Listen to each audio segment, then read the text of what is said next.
नेहवा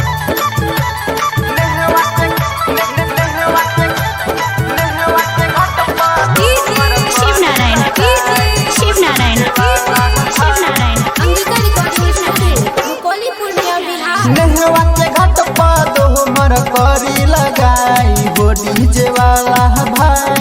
जनिया के घाट पर दोमर करी लगाई हो डीजे वाला भाई। नेहवा के घाट पर दोमर करी लगाई हो डीजे वाला भाई, हो डीजे वाला भाई। Music director DJ Shivnarayan.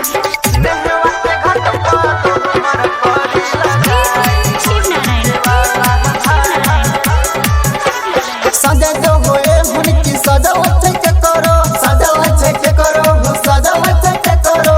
दोहत को भुकिया लगाए, ए हो दोहत को भुकिया लगाए हो डीजे वाला भाई।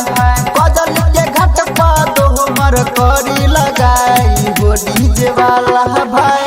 कोमल के घाट पर दोमर करी लगाई हो डीजे वाला भाई, हो डीजे वाला भाई।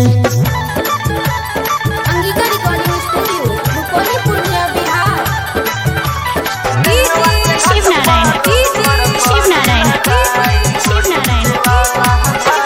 साल भर पे होई छै छठी माई के पूजा, छठी माई के पूजा हो छठी माई के पूजा। रघुवीर के गाना बजाए, आहो रघुवीर के गाना बजाए हो डीजे वाला भाई। सोनिया के घाट पर दोमर करी लगाई हो डीजे वाला भाई। पूजिया के घाट पर दोमर करी लगाई हो डीजे वाला भाई, हो डीजे वाला भाई। Angika recording studio Rupauli Purnia Bihar.